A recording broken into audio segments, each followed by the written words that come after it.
Today you will listen and join us in our worship service. God will give you wisdom and the strength to continue until the end. Medyo dugay-dugay na ang atong series nga atong gisubaybay on the practicing righteousness. Today is in part number 4. That means ikaapat na ron ka Sunday that we talk about righteousness or practicing righteousness. And the questions on how we can practice righteousness every day can only be answered when we understand the full meaning and the full explanation of a biblical righteousness. Last April 6, that was part number 1 in my sermon. We talk about knowing what is righteousness will lead us to faithful practice. If really we understand what is righteousness, then of course, correct theology will lead to correct practice. Makita ba sa slide? Nara? Okay. Ang akong iPhone na nagkuha na paghapon? Na diha? Wala na? Gamay na lang? Notification, gamay na lang, no? Sige, wala na? Oh, please, ang iPhone. I-dismiss sa armawa na. Alright. Okay, panawala. Ako naliwala.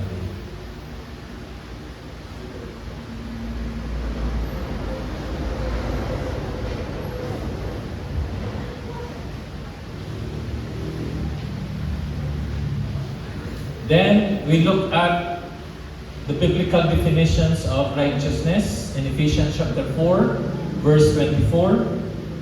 Paul writes, "And to put on the new self, created to be like God in true righteousness and holiness." Ako lang yung i-review kadiyot ang sermon number 1, 2, and 3 so that we can connect with our sermon this morning. So, we talk about last sermon on knowing righteousness will lead us into fruitful living every day. But the question we answered last April, what is righteousness? So Paul said it is to put on the new self. What is this new self? He continued, created to be like God. So when we go back to the original creation in the Garden of Eden, God created the man according to His own image and likeness. So that was the original status and default of man before the fall. So when Paul says, put on the new self that was given by God, which is the so-called true righteousness, ang tinuod na pagka-matarong. On April 20, in part of my sermon, we identify our true identity. The true identity and the genuine mark of a child of God. So we look at 1 John 3:9. John writes, no one born of God makes a practice of sinning. For God's seed abides in him, and he cannot keep on sinning because he has been born of God.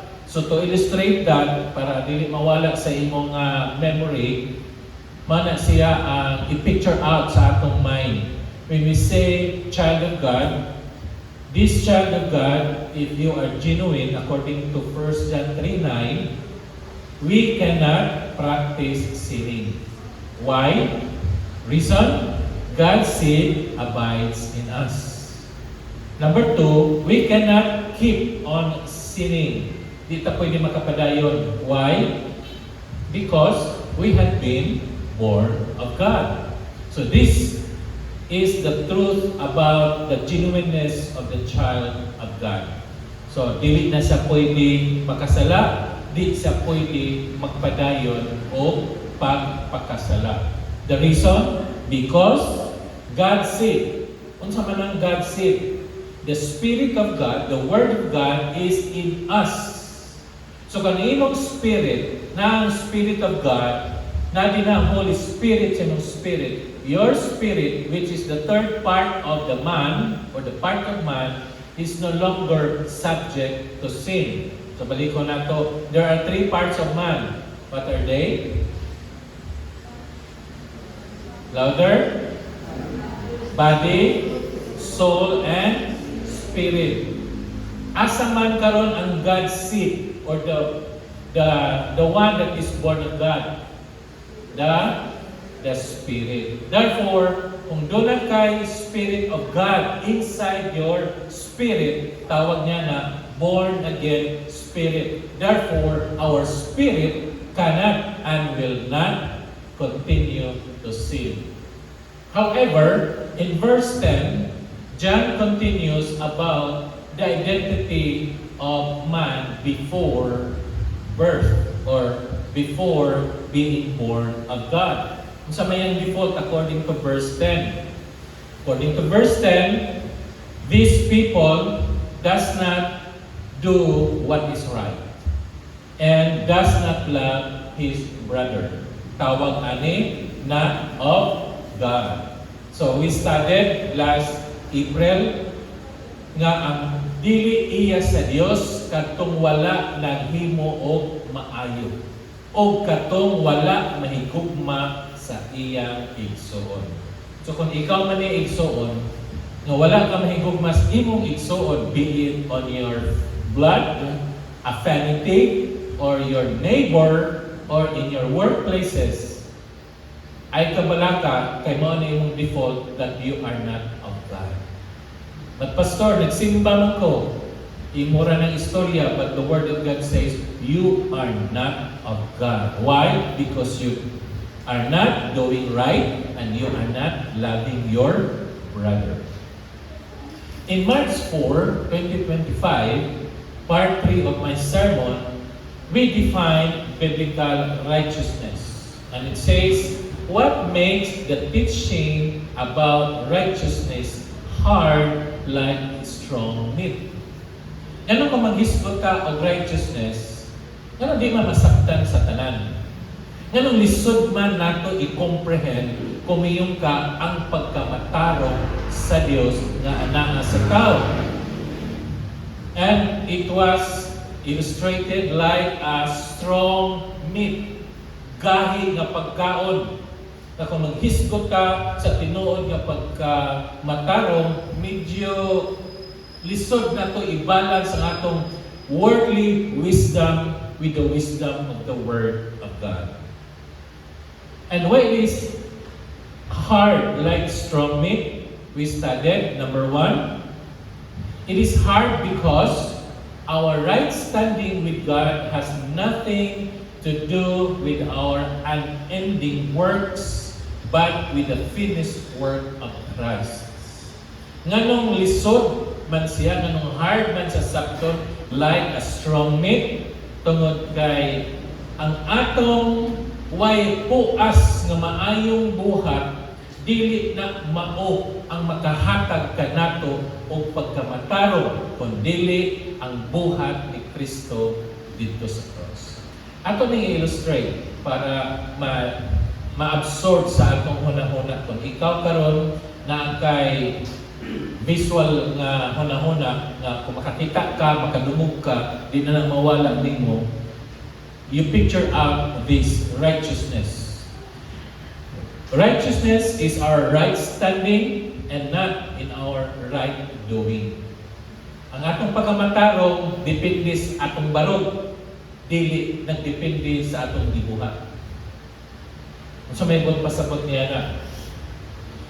Pag-ingon niya nga standing, unsay atong harong atubangan sa Dios. Kung illustrate ni nato og kahoy, our right standing is the root. Maoy ugat. But our right doing is the fruit.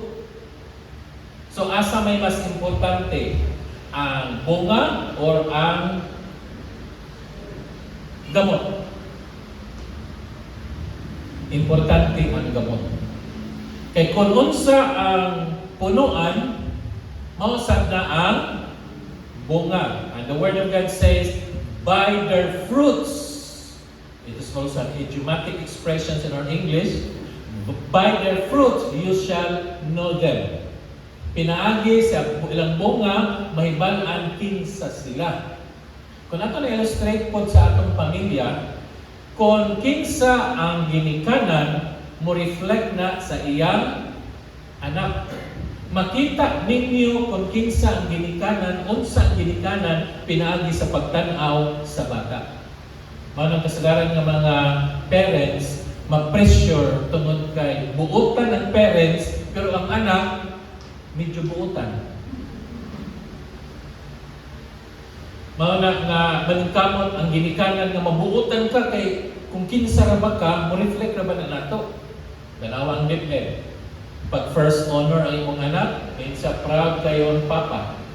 Pero gani di kapasar ang bata, giun sa manin sa mama. Di ba? Mura o nagani problema ang bata, adto sa mama mo, reflect. Pero kung may achievement ang bata, adto mo reflect sa papa. Di ba unfair?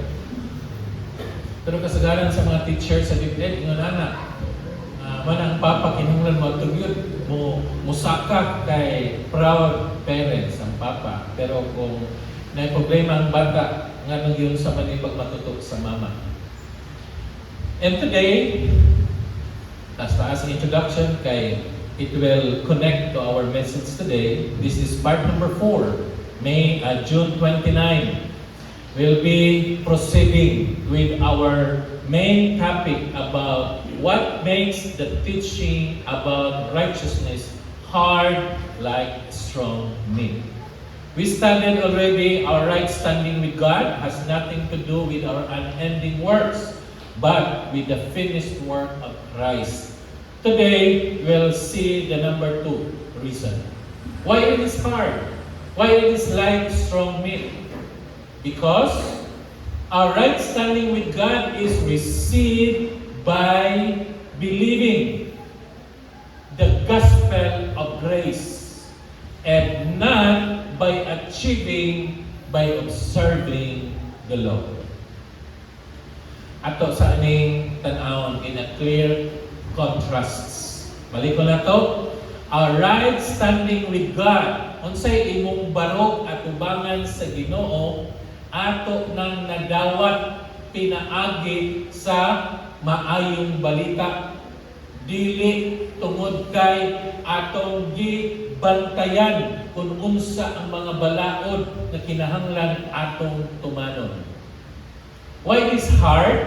Because nowadays, people still embrace the law in order to be righteous. Daghan pa karon nga nag-promote na kinahanglan nato ang 10 Commandments para ang tao mabuotan. Para ang tao mamaayo, para ang tao makinabuhing tarong, kinahanglan atong i-depect ang 10 Commandments sa iyang balay adto sa simbahan bisan asa aron mobasa ang tao sa 10 Commandments, mabuutan siya. No ba na isuot sa inyong panahon na karon? Dili ka magpatay, hindi na may magmaka, daghang balaod, kani tini kadto kani, kay kun dili mo siya buhaton, dili ka buutan.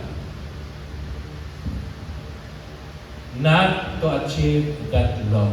Ato sa illustrate, number 1, kung under ta sa balaod, of course, ang imong pagkamatarong, tarong ka kung imong gituman ang balaod. Correct? Kung may ng mama, ang balaod nato sa balay, kinahanglan ikaon nato, walay cellphone, dalon. Kung naaman, ibutang sa lamisa, well na ngaon. O sa adlaw, natuman. Ikaduhang adlaw, gidaan ng cellphone. Ikatulong nga adlaw, naanay, nag-cellphone. Imo bang gituman ang balaod sa pamilya? Primero, half, ikaduha. Ikatulo, wala na. So doon ay balaod na kinahanglan nato tumanon aron mingon ka nga mo ni buutan mukaon gani why cellphone Di ba? Nga nung buotan man ka, may cellphone na ini kaon. Kaya na may balaod na gingon, nga dili pwede nga mag-cellphone. Manang nindot na restaurant nga walay wifi, walay signal. Kaya may mga on dito, mag-istorya face to face. Nanawa ng restaurant na mga on, di ba? While waiting for the food to serve, ay kinabisihan ng tanan dungo-dungo. Silang tanan nagdungo. Ang kami na yung tanan, napil ko niya na-enjoy. Pag nanay pagkaon, kaon na yun. Pagkaman, kilid ka pa ng cellphone. Manang, di naka-loner ka ron. Kaya isa ikaw rin sa anong sige ka katawa. Kaya tanaw ka sa inyong cellphone. Hindi yan yung asawa. Ano sa kaliha? Ano galit-ngilit ka? Yan, isa rin sa. So, una, siga katawa with cellphone, inong ka, kurunto. Saan kanino sa sila katawa, sila ko lang katawa. Pero karon, sige na kakatawa, ma-enjoy na kag sa ikaw rin isa, tungod sa cellphone. It's a law. How about under grace? Under grace, ang pagkamatarong is just to receive by believing the gospel. So, kung imong tanaw, ng pagkamatarong kung doon ay balaod, depende sa balaod. Maayo kang tao, law-abiding ka as citizen kung wala kay kaso dito sa korte. Maayo kang tao, wa kay kontra, kaway bitihan nimo. So the people may declare you as good, as righteous, kaya wa kay kontra, basta yung silingan. Tanang tao, biso-biso, katawa din, katawa dito. That's how people say you are righteous. But under grace, nahimo kang matarong sa Dios tungod kay imo rang gidawat ang pagkamatarong pinaagi sa pagtuo. Walay effort nga paghimon kundi mutuo lang ka. So aron ma-picture out pag yun nato, when we say under the law, panahon na ni Moses. Kung may kag under grace, that is in the new covenant after Jesus died on the cross. So, unsa man gyud ang atong pagkamatarong? Magbuhat kag tarong aron tang matarong? Or gitarong na ka sa Dios mo ang imong trabaho, ang imong buhaton tarong? Pwede i-mixture nato in terms of salvation. Kaya mga tao, dili mo tuo nga ang pagtuo ay makaluwas. Kaya mag-unsa man yung pagtuo kung walay buhat. Manay kasagarang argumento nga atong mabati. Now, isa-isa mo nato unang ayaw kasaha. Kung may pagtuo, manay gibasa sa atong leader, for by grace you have been saved through faith, not of your works, lest anyone should boast. So, pinaagi sa pagtuo, imong gidawat. Karon kay imong gidawat, naluwas ka. Karon kay luwas na ka, kinahanglan maayo ang imuhang buhat. Ayaw i-mix nga pagtuo o buhat equals salvation. Klaro na nato, even our online viewers, una-hunaa nga ang kaluwasan pinaagi sa pagtuo. Karon kay luwas na ka, of course, maghimong kag maayo, kay ikaw, luwas na. But ang ubang tao, naningkamot nga mamaayo ilang trabaho, may na lang maluwas-luwas o gamay. Matog simbahan, kay ito ginawa kasimba, para makuha-kuhaan atong sala. Mukumpisan, kay aron nga mawawa ang atong sala. Mana we think nga kung mato ta sa simbahan, mag-permitting ta, makuha-kuhaan ang atong pagkademonyo. Pagkademonyeta, demonyeto.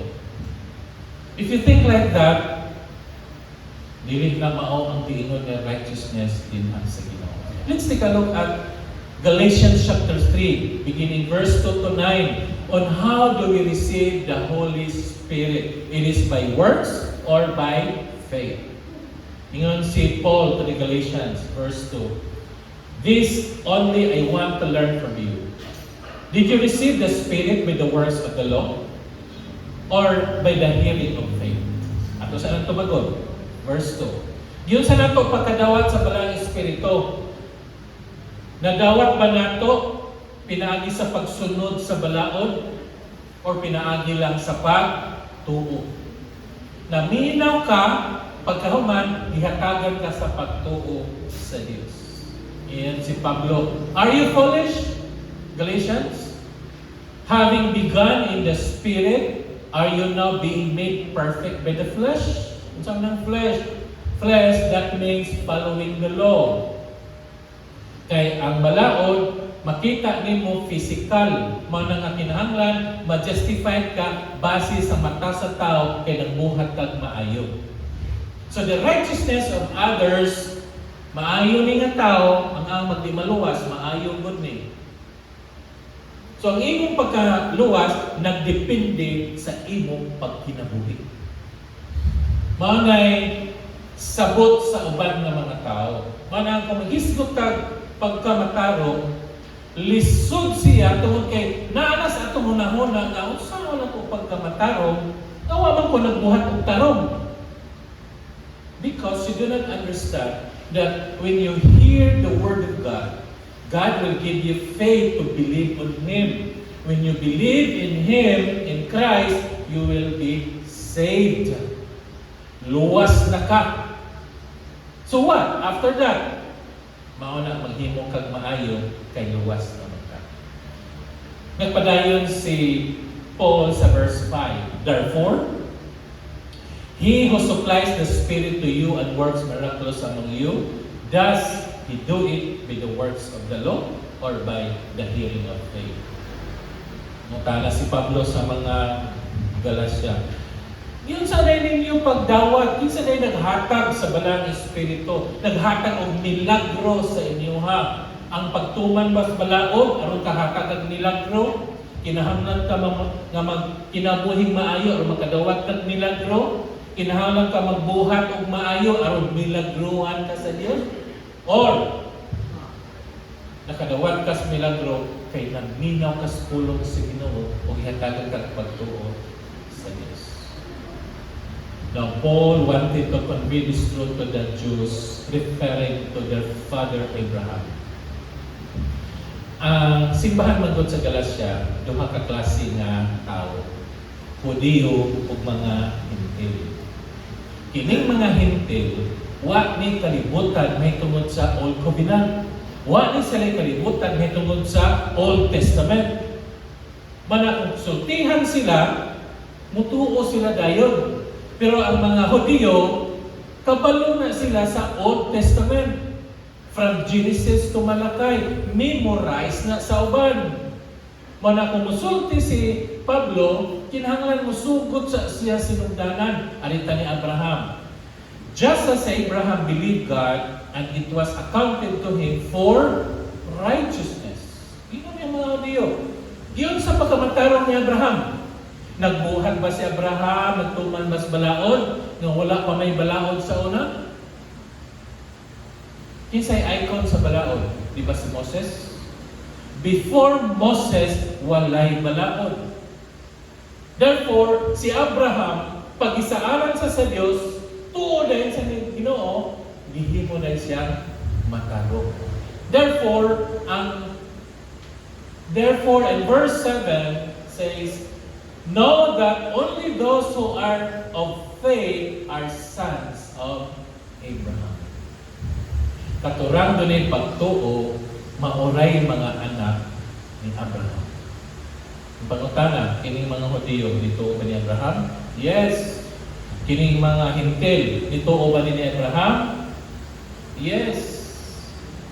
Kung sa may common na lang duha nila, mao ang pagtuo kang Ginoong Jesucristo, nga ilang Ginoong magaluwas, pagdawat nila sa balang espiritu, nahimo na silang anak ni Abraham.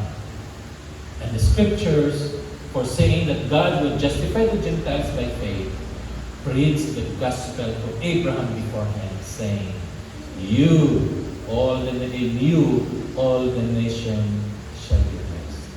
Therefore, wala ni kalainan kung Hudiyo ka or dili. Wala ni Pablo, dili na siya maghuna-huna nga para rin sa mga Hudiyo or para rin sa mga Hintil. Inigwala ni Pablo ang tanan ni tuo kang Ginoong Jesucristo mahimong anak ni Abraham.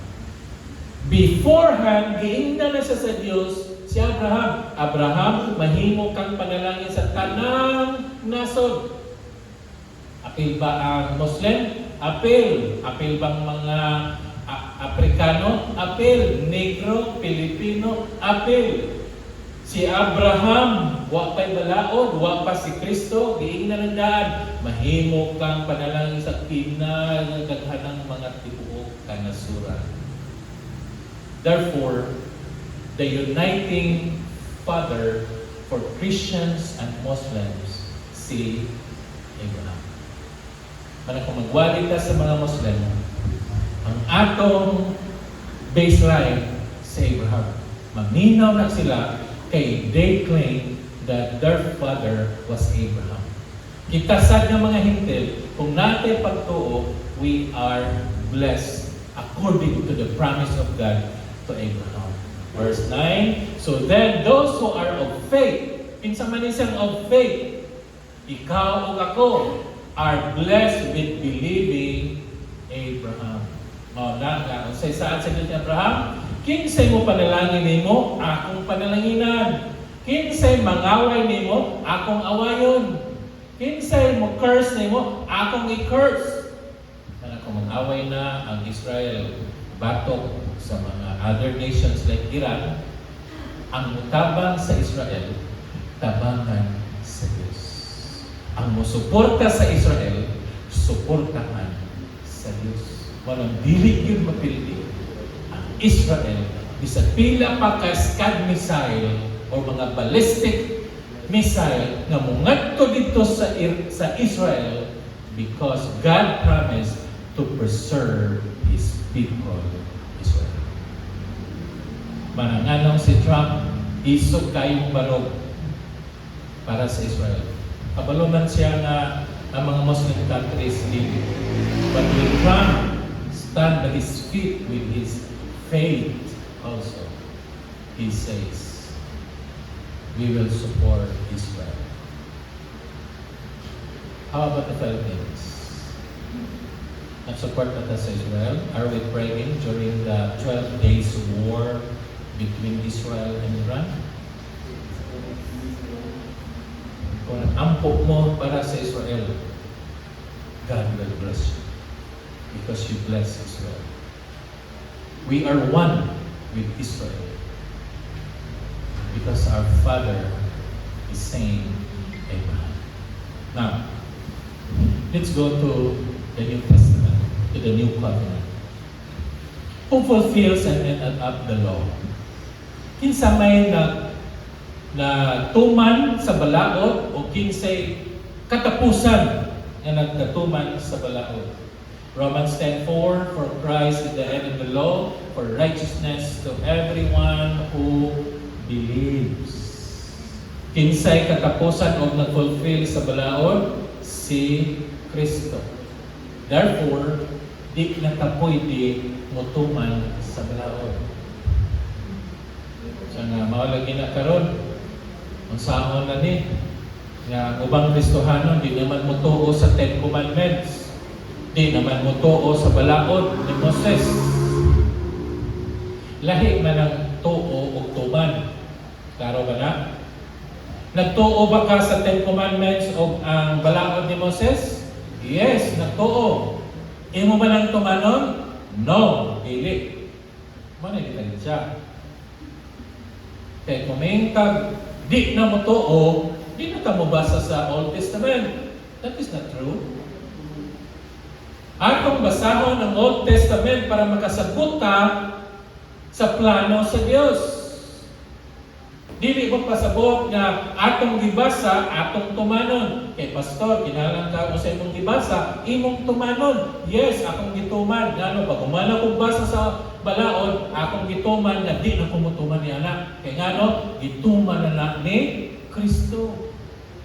Gibayran na ni Kristo. Nagbayran pa nimo? Murag inom. Humang-inom, ako'y bayad. Di ako. O silang tanan. Nag-ilog kung kinsay mo bayad. Dili. Human nagbayad. Human nagibayaran ni Jesus dito sa cross, imo pang bayaran. Human na gituman ni Jesus dito sa cross, imo pang tumanon.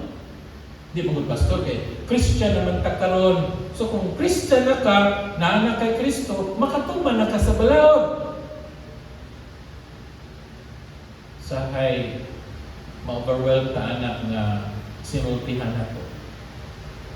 Naana kay Kristo, Kristohano nako, so I can obey the Ten Commandments. Sa una, kung Kristo, di ko katuman. Karon kay nako Kristo, makatuman ako. Ikaw mo tuman o si Kristo may nagtuman? Adi, ito nga ni Kristo, tumanon po nako. So humana gihumanan ni Jesus, humanon po nimo. Dili mo na ang pulong sa Diyos na sultihan nato. Ingon si Pablo, Christ is the end of the law. He fulfills the law. So do not fulfill the law. Kaya dili na ta under the law. Look at sa under the law in Deuteronomy 4:28-9. But from there, you will seek the Lord your God. And you will find Him if you seek Him with all your heart and with all your soul. So in the Old Testament, people are seeking the Lord. Nangita sila sa Ginoo. Mao gani nga kuha na'y hari, wala na'y pare, o wala na'y propeta, wala na sila mabati nga sulti sa Dios. Kay kinilang tulo ang gamiton sa Dios to communicate to His people Israel. The priests, the kings, and the prophets. Kung walay hari, mo hilak sila sa Dios, tagainig hari. Kung walay propeta, tagainig propeta. Sa pa, walay pare, propeta, hari, they will cry out unto the Lord. Why? They wanted to hear the Lord. They wanted to seek the face of the Lord. So kung ang atong pangunahuna, atong pangitao ng Diyos, you're still at the old covenant, at the old law, or under the law. Because under grace, according to Luke chapter 19 verse 10, he says, "For the Son of Man has come to seek and to save which was lost." So under grace, the Lord came to seek us. Under the law, kita ang mangita sa Dios. Manang imong una-una karon, tanan adto ta sa simbahan kay mangita ta sa Ginoo. Asa kay Ginoo? Ta simbahan. Manang abot simbahan, ay sabak kay Ginoo. Because you think God is in the church. Manang di ta magsaba-sabaan di ta manayaw, di ta mamakpak kay nang Ginoo. Arang misula, Christian na siya, tiguwag na. When I was with the Tirol family, dito sa Kaingit, yung simba namo, arang dibuha mga bata, natutupok ko sa mga people. Praise the Lord, sikat pa tong alive, alive, alive forevermore. Sigit-sigit mga bata. Pagsugod sa simba, so titiguan. Kamo, mga bata ko, yaga-yagaan na yun ninyo ang Ginoo. Hindi lang pagpapapakan, yung sayaw-sayawan. Huwag ba mo kay balo nga balaan ang Ginoo? Na ang Ginoo ang simbahan, nakaroon inyong sayaw-sayawan, pagpapapakan lang. Nahilongin ka na.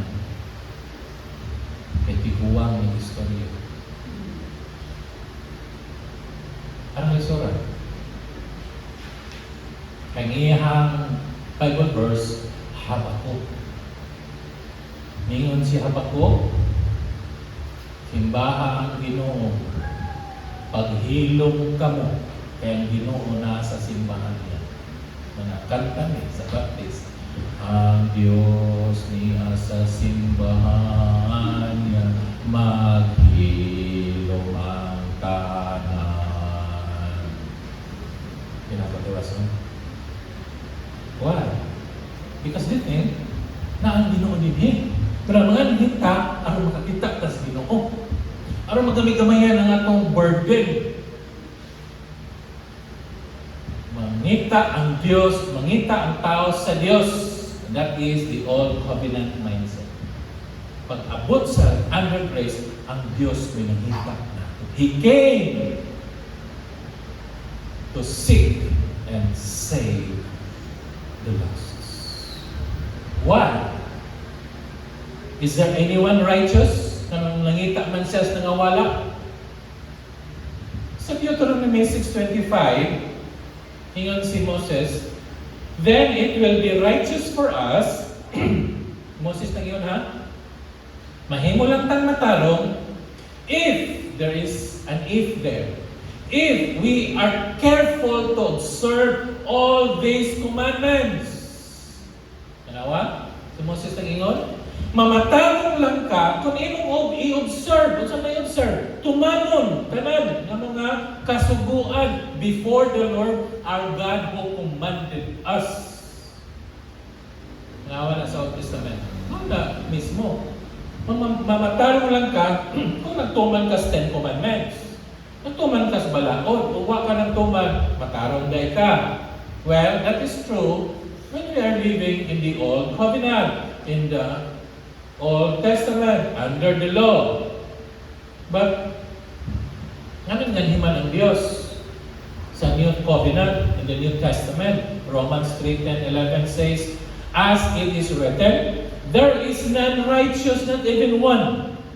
There is none who understands. There is none who seeks after God. See? Ingon si Luke ganina, Christ came to seek and save the lost. Ingon si Paul sa Romans, why? Because no one seeks after God. Why nangita sa Diyos? Pastor, wala nangita. Kadang ng tao simbahan. Labi na ka ng Christmas. Labi na ka ng Lenten season. Mapuno ang simbahan. Mapuno ang streets. Grabe. Huwag ba din na sila nangita sa Ginoo? Asa na sila mangita? Ato sa Himala? Asa sila mangita? Ato sa Anga ni Anda. Tagaanda. Potensya na. Ato po mas mabini. Ito as primitibo dito. Naiagi po sa mabini. Mana ini ka April. Ano naghanang sakyanan ng ito mabini. Ito as si Agipo. Si San Vicente Ferrer. Mangita. Pero sa nagingon ni Pablo, no, there is none who seeks after God. Napuno magaling simbahan. Pastor, alam ni Sura man ni, ano lisod ni? Tungod kay di sila kasabot sa Romans 3:28. For we maintain that a person is justified by faith apart from the works. What is justification here? Kita nag-maintain na ang tao is justified, meaning declared righteous by faith, apart from the works of the law, which is obedience. Wala ka mahimong matarong atubangan sa Dios tungod kay nagtuman kas balaod. Dili ka matarong atubangan sa Dios kay wa ka naghimog maayong butang. Kundi matarong ka atubangan sa Dios tungod sa pagtuon nimo kang Ginoong Hesukristo ug nahimo kang born again. Your spirit is now born again spirit.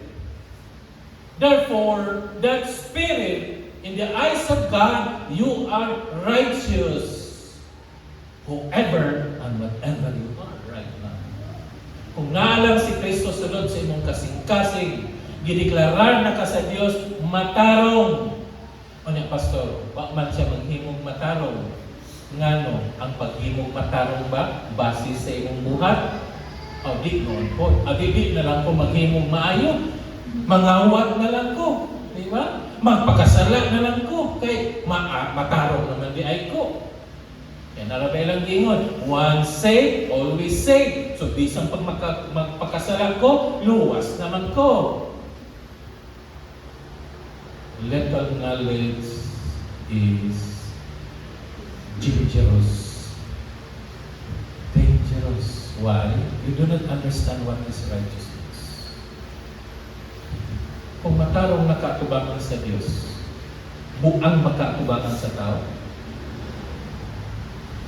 Kung sa imong sulod na anong pagkamatarong ni Kristo, ang imong sinultihan yawan mo ba? Ang imong buhat yawan mo ba? Dili. Therefore, kinahanglan magsugod ka sa sulod. Muna gitawag sa kanta nga, inside out. Gikan sa sulod, mugawas na. The way you talk, the way you see people, the way you perceive things ahead of you, the way you do things right. It will affect. But all these things are the fruits. Kung ang fruits, makita sa mga tao. O ang bunga, dili tanan hamis. Diba? Tanan bang mangga hamis? Tanan bang mangga tamis? Makita na sa tao. Pero ang atong roads, di makita. Imo bang nasukod ang mangga tungod sa kadako sa punuan? Ingon ba ka nga, ang dalid ani, mga 1 kilometro siguro ni padong sa ubos? Yun sa ginong ibaw, 1 kilometro siya niya sa ubos. Okay, so saan niya, anak sa hangin, di ba siya matumba? Pero na may bang manggang matumba? Asa naman yung roots? So ang roots, di niya makita. Your spirit, your born again spirit cannot be seen. However, the fruits can be seen by people. Kung ang usahay, you will be judged according to your fruits. Kung ang atong fruits, di man hamis tanan. Di man hamis tanan atong laong karon. Isa-usang kalugnus-nus na niya, ikaw man ang di na mo hamis, kasagara mo hamis na kaniyot. Ang atong performance, dili tanan maayo. Ang atong paghuna-huna, dili tanan maayo. Ang tanan atong gibuhat, dili tanan maayo. Why? Because we are still influenced by the sin of this world. Wala natin struggle. Bisag righteous na ko, sulod sa akong born again spirit, I still have more struggle in this earth. And no one who are born of God, no, muingon, wak na ko'y struggle. Sulbad ka na akong problema kay Christian ako. That is a myth. That is a misconceptions of declaring that being Christian, all your problems are solved.